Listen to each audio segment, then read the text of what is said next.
welcome back, Pete. We're in the studio again recording another episode of Two Sides of the Table. Yeah, Kayla, it's fantastic to be here once again. And look, it's been wonderful to see so much feedback that's come through in the podcast. And I think we definitely pulled on a thread with the last episode, and looking forward to some more feedback on the episode we're recording today. Absolutely. It's going to be a good one today. I think something that's going to trigger a lot of people is pricing strategy. But before we get into that, what have you been doing, Pete? What have you been up to the last couple of weeks? Because it has been a while since we've been in the studio. It has been. So although we're dropping these podcasts every fortnight, we try to do a couple every time. So over the last few weeks, I've been doing a lot of travel, so both domestically as well as to New Zealand. And one of the things that's great about travel is the opportunity to, churn through some books, but also watch a few videos on the iPad as well. And one that really resonated with me over the last couple of weeks is Seth Godin at the back end of last year released a book called This Is Strategy. And I think that's one of the key things for many organisations when they start to think about their go-to-market is, they get so far down the marketing piece without realising, what is the real strategy or what does success look like and how do we achieve that? And, Seth has gone and taken, I think from memory, it was 160 short articles and turned it into a great book that's really easy to consume. So This Is Marketing, I think, is a great read. So This Is Strategy is a great read for everybody. And what about you? What have you been up to? Yeah, it's been an interesting couple of weeks for us. So we're recording this based off the back of Cyclone Alfred. So we had Cyclone Alfred go through Brisbane during that time, and that was a bit interesting. It was an interesting time for most Brisbane people. Before that, I was in Perth for a couple of weeks, spending some time with some family. So it has been a bit of a crazy couple of weeks for both of us. So it's good to be finally getting back into the studio. But one of the things, I'm actually going to recommend a binge series. I was going to say Netflix, but it's on binge series that I'm absolutely just eating up at the moment. And it's called The Jackal. I think there's something to before that, but it's The Jackal. I'm sure if you search that, it'll pop up. But it's actually very good. It's about a sniper and like an assassin. So he gets hired by, various corporate people to do some corporate espionage, and it's a very good, I won't give too much away, but it's a very, very good series. I'm finding myself hitting next on the episodes quite frequently.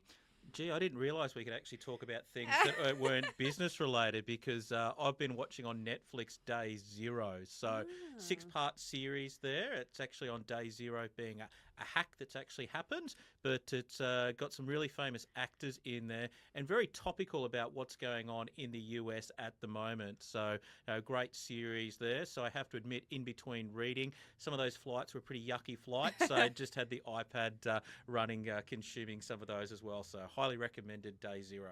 I think it's important to note that it is okay to have that downtime, right? And it's okay to watch those Netflix series from time to time, right? I think when you're pacifying yourself with the screen constantly, that's when it's a problem. But I think good balance is good, right? So, I thought, why not recommend something I've been watching that I think the audience might like. Oh, great to mix it up. Exactly. All right, we're talking about pricing today. Now, pricing is a bit of a controversial, shall we say, topic for some people in the TSP space because it's one of those things about, how do we price things effectively so that we're profitable? And we've spoken in a previous episode about how profitability in that TSP space is going down. So pricing to our customers is really the key to that, and how do we price effectively so that we're not pricing in a way that's too high, but making sure that we're making good money out of it as well. So what's been your experience with pricing so far? You've done a few of these now. Look, I actually think sometimes that pricing is more art than science sometimes. And there's a number of examples there where pricing actually drives a better adoption in regards to that. And being in the technology space, we can't go back talking about the classic example of Lotus 123 and Excel. So in the early days of the spreadsheet, Lotus 123 was by far and away the best spreadsheet product out there. Excel was the new incumbent, the up and comer, which really had only a quarter of the features. I So don't even know what Lotus is. yeah, well, I think there's probably some TSPs that have had to deal with Lotus Notes still floating Oh, around yes, there, I know. and Yep. that migration across to Office 365. So yeah, there's still a few large sites, unfortunately, running Lotus Notes there, and the embedded applications in there. But what was interesting around the product strategy that Microsoft put in place when Excel was to release was to make it double the price of what Lotus 123 was. So a mere mortal and a consumer would then look and go, well, we've got two spreadsheet products. One is double the price. Well, it must be better because it's more expensive there. So, yeah, Mm. pricing is definitely more art than science in regards to that positioning. But when I look at technology businesses, I think one of the biggest challenges they face is it's often cost plus pricing. They write down on a piece of paper, what's my RMM tool cost me, what's my PSA cost me, what's the cost of my service desk team, and then just simply add a margin on top of that in order to be able to get to that price. So rather than thinking about what the value and what someone is prepared to pay, they really focus on just that cost plus model. And as prices change over time, so the cost of the RMM tool goes up or the cost of labour goes up, all of a sudden that margin is very much squeezed very, very quickly. Yeah, I think we see a lot of our customers as well comparing pricing as the main, I guess, decision making tool, right? So, and we see that margin getting squeezed tighter and tighter with customers in this TSP space because customers are saying, well, XYZ company down the road can do it cheaper. Can you match that? And, they don't want to lose the deal. So they match that price, which squeezes that margin further. Talk to me about value-based pricing. So I'm still learning this pricing model and packaging things, and I want to talk about packaging later, but talk to me about value-based pricing, Pete. What does that actually mean for our audience? In a previous episode, we mentioned a Great Harvard Business Review video. It's a short 10-minute video. We'll pop a link again into that. And this video really determines, well, how do you then be able to determine what is a customer willing to pay? And I think that's the key thing, is understanding what is the willingness to pay. And then once you understand what the willingness to pay is, how do you demonstrate the value that someone perceives in that? Now, a great example of that is Ferrari. We all had the poster on the wall as a child, as a kid. Some of our TSPs are probably lucky enough to have one parked in the garage as well. But, what's the difference between a Toyota Camry and a Ferrari? They've both got, four wheels. They both get you to the shops, one a little bit quicker than the other. But people see value in that sort of $600,000 entry price that a Ferrari has versus a $40,000 Camry there. And that's the perceived value that somebody gets. Some of that value is ego. Who doesn't want to be driving the Ferrari with, as I used to say, put the arm it and palm it out the window there. But it's also, people see that that there's actually a real value because better quality, the customer experience, the choices that you've got, the white glove, you're invited to the Ferrari tent down at the Grand Prix, all of the after sales where people will pick up the car directly from wherever you might be. When you break down, you don't call RACQ or NRMA. They send a truck out there, pop it on the back of the truck. So people perceive that there's value in those things. But really what it comes down to is, how do you differentiate yourself? In a very, very crowded market, if you look the same, the only thing that you can differentiate is on price. And the analogy I often use when I'm talking to people is the doctor versus specialist. So if you go to a GP, you expect to sort of pay roughly $120 to go and see a GP for about, 6 to 10 minutes there to then see whether you've got, you need some antibiotics or what is it that you need. And you can get into that GP pretty quickly. You can, book that in and be there in a couple of days. However, if you need a specialist, whether that's an ear, nose and throat specialist, whether that's a podiatrist, whatever that might be, well, often you've got to wait 3 to 6 months to get in to see that person. But then rather than $120, you'll have to pay often $500 or $600 in order to have that same consultation with that. Why is it that we're prepared to pay that? Well, we see value in that because we believe that they've studied more, they've got greater expertise, they've got, other testimonials that have said, wow, the way that when I had shoulder surgery many years ago, I basically picked the guy that was called Dr. Shoulder because that's what he specialised in. So was able to then differentiate, and I saw value in his specialisation and the experience that he's had. So I think underpinning value is how do you differentiate and stand out? Because if you're exactly the same in a commodity service, the only thing you then compete on is price. Yeah. It comes back to really finding that tribe as well, doesn't it? Which we've spoken about previously. So we've got the value-based pricing. I suppose the next one is really about communicating that value, right? And like we said, it comes back to that tribe. What's been your experience there? So how have you sort of let's talk about the Warty days, because I think that's probably the best example that we have. What did you do to really get that differentiator out there with how it relates to pricing? Look, the pricing piece was one that we'd come up quite often in the Warty days. So we always positioned ourselves at a premium price point. Yeah. We knew what our competitors were charging because, our customers would sometimes tell us that. They go, I could go to vendor B or A and get that for, 30% cheaper, 40% cheaper. The response that I would always have is that when you're looking for a heart surgeon, you're not going to the yellow pages to try and find the cheapest option. You want the most, deepest knowledge, the most specialist, the most proven capability. And that's where I think the opportunity for many technology partners is how do you build your credibility? How do you build that up so that people recognize that you are that domain expert? The ISO 27001 in regards to demonstrating that, security, the Microsoft certifications, the other industry certifications, because they almost become a little bit of a tick box for you to be able to then demonstrate that you've got greater expertise than the competitors. But look, when I go to the bottle shop on a Friday night and pick up a bottle of Shiraz, often I'm looking for the gold medals on the front. So that gold medal could be from the Mudgee show in 1845, but I don't really notice that. I see that this one's got 6 gold medals, that one's got 1. Well, it must be better as a result of that. So, and that's a way that winemakers have been able to demonstrate their difference in a crowded market is through awards. So thinking about what it is that you as a technology provider can use to differentiate yourself and stand out.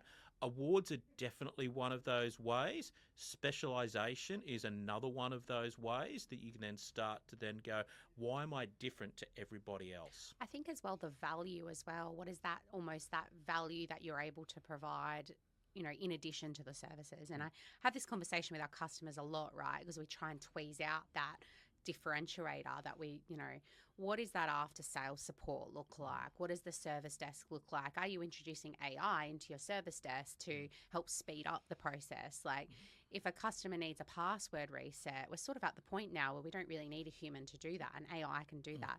And it actually speeds up the process for the customer. So what are those value adds that, we are seeing in the market, excuse me, that can actually add to the customer experience, that the customer is willing to pay that premium for? I think it's how do you move from being an IT-based business to a business-enabling organisation. Or a partner in your customer's business. I had a great conversation the other day about the 5 key pillars of business, and IT or technology is really one of those key pillars. So, how do you become that IT pillar or that IT partner for your customer? A true partner is a collaborative effort, right? And pricing really shouldn't be the differentiator there. But it's understanding what is it that makes your customer tick. For most businesses, they want to sell more widgets. They want to make more profit. They want to grow into a new region. But all of this is underpinned by an aspiration of growth. How do you, as a service provider, then enable that growth? Support is table stakes. Making sure the environment is running. When you pick up the phone, that somebody's there to be able to support you because you can't connect to M365 or something like that, truly is table stakes. what sets you apart is how do you have a seat at the table with the business owner and the other executives in that business to say, well, where are your pain points? Where are your challenges? Because if you can be part of the conversation that allows them to sell more widgets, maybe that's connecting HubSpot to Xero, or maybe their warehouse management system, automatically connecting to an EDI API that allows them to then, remove the manual data entry that they may have had to do. So, really about, once again, understanding what are the challenges that they're facing and how does IT then provide an enabler to solve that challenge? Yeah, I think I was going to say around it comes back to that communicating that value, right? And it seems like we seem to come back to this in every episode is, well, who is your tribe? Who is those people that actually get you and your business and the value that you provide and want that?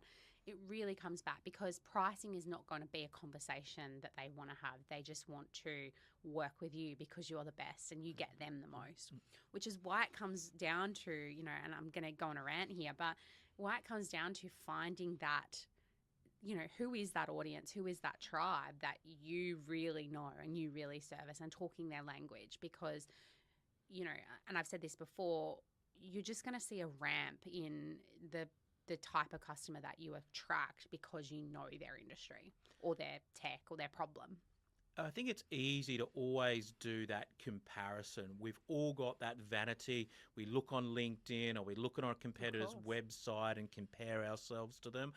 But when you look at endpoint pricing across the TSP space, I've seen everything from $49 an endpoint through to $560 an endpoint and everything in between. And the person that's charging $560 an endpoint is going to be deeply embedded inside of the business at that point in time, because that business doesn't mind paying that premium because maybe they've been able to reduce $1 million of operational expense out because they've been able to automate some processes and systems. So, if I had to pay $560 an endpoint and I could remove $1 million of OPEX, I'd probably be prepared to pay a lot more than that per endpoint for that service that I'm being provided. However, if all I'm getting is just somebody that when I've got a problems at the end of the phone, I'm not going to be prepared to pay that. So it's what are the uplifts and other value that you provide over and above pure support that allows you to then charge that premium for that. Yeah.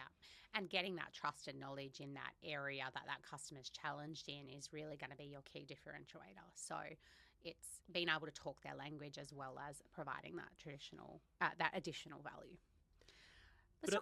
Sorry, go ahead. But I think the other thing with pricing is understanding your own value and be prepared to say no. Look, let's face it, I've been in the same position where sometimes I've dropped my pants as well to just go and win a deal. I've regretted that. There's almost the seller's remorse that happens with that. And what happens is all of a sudden you're not able to provide the same level of service that you normally would because there's not enough margin directly in there. That customer's not really the right fit customer because they really don't value what it is that you do. They're trying to shape you to be a business that they want as opposed to the business that you are. So one of the things with pricing is thinking about how do you use that to make sure that you are working with your ideal customers, because sometimes charging a premium price ensures that you don't deal with a commodity customer. Yeah, exactly. I think you're 100% right. I think we've all had those scenarios where we've, reduced our pricing to win the deal and then, 6 months down the track are severely regretting it. Or if you're like me, I provide the same level of service and I take the hit, right, which is not good business either. So I'm sure a few of our listeners have probably done that as well. Let's talk about bundling now. Bundling is definitely something I think we've both used across our businesses, and something I definitely learned and saw really well in action during the water business. We had bronze, silver, gold, and I think there was also platinum as well. And then we had silver plus and gold plus. We introduced, more packages as time went on. But, that bronze, silver, gold model, or good, better, best, is really powerful in this industry, and I think it works really well. It puts up those guardrails for our customers to go, okay, that's what this is included. If I want something extra, I need to move up a package. what made you want to do that in the water business? Like, and that might be an oversimplified question, but I think maybe talk about why it's so powerful and why it worked really well. Look, I'm not the smartest guy in the room, but I'm very good at listening to other people that are successful. And when I first started the business, I enrolled in the Australian Institute of Management. And one of the reasons I did that was to help grow and build my skills. And back then was well before the days of podcasts. And back then, the AIM had you could subscribe and get CDs sent out in the mail that you could listen to. So similar to a podcast, but they were a CD that someone had recorded. And on this particular episode was a gentleman named Tony Guattari. So Tony was the head salesperson for Harvey Norman. And it really struck a chord to me with that good, better, best, the way that he talked about pricing strategy and how Harvey Norman did that successfully. And I was able to relate that directly back to my own experience. So, if you go into Harvey Norman today and want to buy a TV, the first thing that the salesperson's going to do is take you to the $20,000 amazing, OLED, perfect TV. And then you're, as a consumer, going to then say, well, have you got anything maybe a little bit smaller or maybe, a little bit, you're not really going to say cheaper, but as a consumer, you'll say, I want something a little bit less.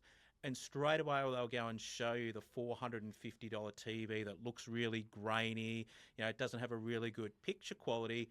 And guess what? You end up landing in the middle buying that $4,500 TV. So that pricing strategy about good, better, best. So, it's also known as the Goldilocks theory of pricing as well. So, where you end up on that middle option, which is typically where the most profit is made with that. So, you have your gold level package where you'll wash somebody's car, you'll add all of these extra value items in as part of the service. And then you have the low end, and then you have the middle, that silver or, better package to land that. And that's how I came across the whole theory about how to have the, gold, silver, bronze package that we had with the virtual DBA service, because literally that's what our gold service did. It was very much the white glove service, a lot more value add that we put inside of that, a lot more extras. And there were people that perceived those to have value and had a number of customers on that gold. But where we had our highest density is on the silver package, which was also our most profitable package. Yeah, I mean, we're giving away all our secrets here, but it really is structured, and that's how we, I suppose, recommend that is how you structure your pricing strategy, is making your middle package that most profitable package, because naturally that's where most of your customers are going to land. I want to go back to the CD comment, because I had a really humbling experience yesterday that I thought would be funny to share with the audience. My daughter is nearly 3, and she was watching I think it was a YouTube video, and she was watching Blippi. I don't know if anyone's familiar with Blippi, but he's a children's entertainer, and he came on to the TV and said, he was showing CDs to the kids. He was in some sort of museum. He was showing CDs to the kids, and he said, in the olden days, people used to listen to these compact discs. And I had a moment of like, how old am I? Like, I remember very clearly flipping through the CDs in my car and putting them in. And I just thought it'd be funny, because I think a lot of our audience could probably relate to that.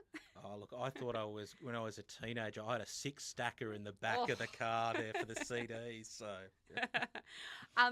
But going back to our pricing, yeah, I think it's packaging. Packaging is really an effective way, I think, to structure things, not only for clarity for yourself, but also for your customers as well. It makes it really clear what's included in those packages, and it stops things getting messy for you, right? It doesn't mean you can't add things onto the package and, up the pricing from that regard. But it saves you having to go through every time and, picking out a line item and going this and this and this and then costing it up. Really what you want to do is direct your customers to those packages. So it is really an effective pricing strategy, in my opinion. But I think the other thing is around packaging is not leaving a customer on that package forever. Yeah, good point. How do you move them up that value chain? So maybe they do enter your business as a bronze customer. How do you then move them into a silver customer? How do you move that silver customer to a gold customer? And the ability for you to articulate what's included in those packages is really important. So I often think that it's that one pager. You've got a lot of ticks on some things, the end got some crosses on some things, and then obviously you've got everything ticked on the highest end package there. I think SaaS providers do this really well, and I think it's good to look at what some like organizations like Atlassian and other really successful SaaS providers have done is like there's going to be a compelling reason for a customer to move. Yeah. In the SaaS world, often it's single sign-on. Your entry-level product doesn't give you single sign-on, so that's the compelling reason for you to move up to that next level. So thinking about your own business, what is that compelling reason that someone would pay more for that next level package? We see the same with HubSpot, right? Usually the compelling reason is automation.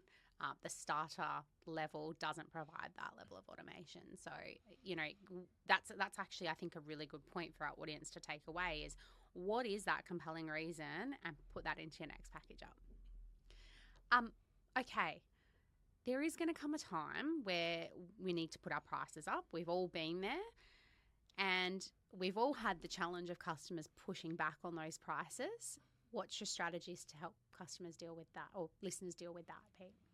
The first thing is thinking about the way that you structure your contracts. All contracts should at a minimum have CPI included there. I remember an organisation I worked with not that long ago selling contracts without CPI inside of that. And if you think about what the cost increase across the board over the last few years have been, there's been significant increases. And I always turn the conversation back to the simple commodity product of bread. My girls love the Helga's white bread, and a few years ago that was $3.50 a loaf. It's now $5.20 a loaf at the supermarket. So a simple commodity product like that has gone up over 60%. None of us have put our prices up by 60%, but really making sure that first and foremost, you've at least got that CPI increase inside of your contracts to ensure that you can do that. However, really it's about increasing it beyond that. So, if you're a $6 million business and you can increase contracts by 10%, potentially you're able to then increase revenue by another $600,000 with that. So, really thinking about, well, how do you then go and add that, but how you have the conversation with customers as well about that increase. But I actually sometimes think we overcomplicate the process in regards to that. We overthink it. Many of you, I'm sure, are Netflix subscribers or Disney subscribers. I'm sure over the last few months, you've received the email that said, we're increasing the price. That's it. No, there's no optionality in that. And I was talking to a MSP based down in Melbourne earlier this week, and he's saying that's exactly what he's about to do at the end of financial year, is just simply send out notice to all customers that the prices has gone up. He said he does that every single year, and he has never lost a customer because the customers then value that service that's offered. One of the things I learned in the Wardy days about then being front of mind to customers, because the challenge with IT is I always think that no one ever tells you that you've done a great job. They only ever tell you when you've done a bad job or things are going wrong or things are broken. And then so how do you then demonstrate that value between the time that last something went wrong and it's gone wrong this time? And thinking about, well, how do you present that data? Many of our listeners, I'm sure, are doing QBRs, so the quarterly business reviews with customers. How do you increase that frequency and how do you increase that cadence? What we did in the Wardy days is we dialed that up to a daily cadence. We had our daily health check report. We provided a managed service that looked after organisations' database environments, and we had the monthly management and account exec review that we would do with customers. But we brought that back down to a daily cadence. So every single day, the customer would see an email from Wardy in their inbox with green ticks or a red cross if there was something wrong. They could see every single day that we're doing something. And I remember one of the CIOs that we work with saying he knew that his day was going to be a great day if he saw all green ticks when the email came out at 7 o'clock in the morning. So what is it that you can do to demonstrate that value so that when you do come to pricing, wow, yeah, great, no problem at all, I'm happy to pay that. Yeah, yeah. I think that's a really good point around having the conversation with the customer as well. I think when I did a small price increase last year, and basically I had an in-person conversation with each of those customers that it was going to affect before I sent the email, right? I think customers really appreciate that heads up. And if you've got hundreds of customers, then that's probably not going to be possible to give them all a call. But I think that personal touch to a pricing increase, because as we've identified, pricing is quite sensitive. Pricing increase, I think, is always a great way to start the conversation. I think, we often are hesitant to raise prices because we think we're Mm, going to lose the customer. But it's difficult to move from one technology provider to another. agree. I think technology providers are a bit like dentists. You stay with a dentist for many, many years. You build deep relationships with them over time because, they look in your mouth. They've got access to all of that. And the same way IT service providers, they get to see everything, the warts and all of an organisation. So, a price change is not going to mean that you're going to immediately terminate that contract with you because it does take time to build up that relationship. So building equity and building that with customers is so important. Agree. Agree. All right. What metrics should we be looking out for when setting pricing? Like, what should our customers, or our listeners, sorry, be considering for their customers? Look, I think the first thing that every organisation should be looking at is around gross profit.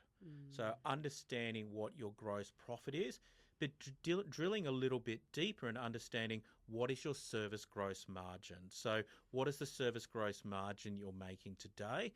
One of the great things about ConnectWise and Kaseya with their True Peer program is there is that benchmarking data for people to see what does best in class really look like and understand where they are in comparison to that. So thinking about then if you're best in class from a managed service perspective, you should be doing over 60% service gross margin. So that's probably the first thing, is to understand where you sit today in relationship to that.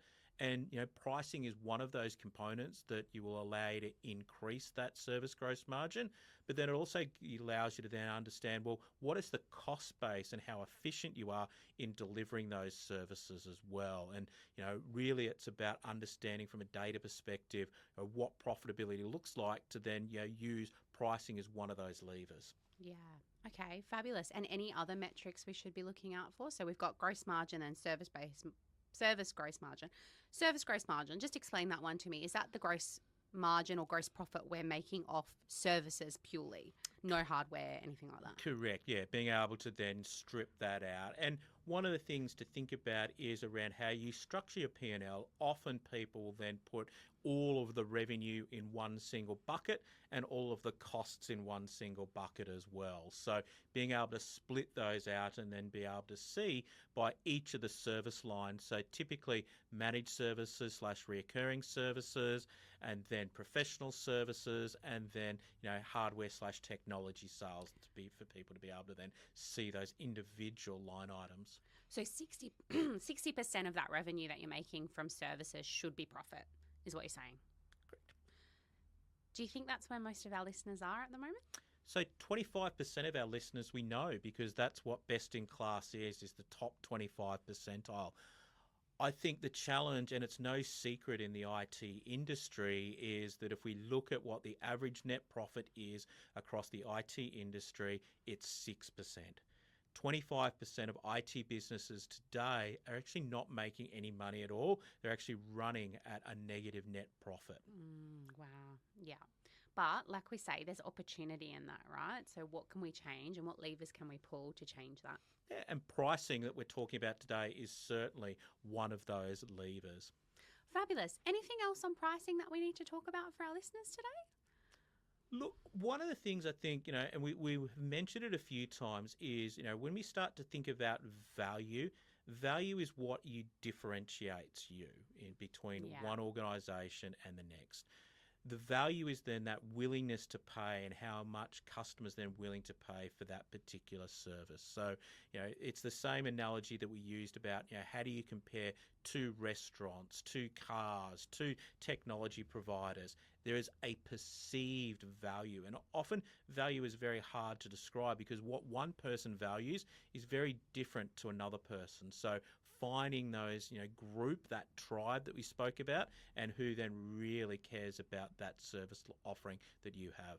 Fabulous. Okay. Well, thank you, Pete. What a great episode. A little bit of a drier topic, I think, and I think most of our listeners will probably say that, but really important to talk about.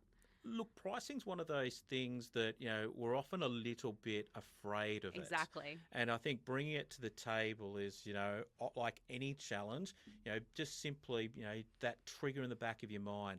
We're all coming towards the end of financial year and as starting to build that strategy for moving into FY26. Pricing is certainly one of those key things to make sure that when you're doing that budget and putting that spreadsheet together of forecasting, what would happen if you increase by, rather than 10%, 11%?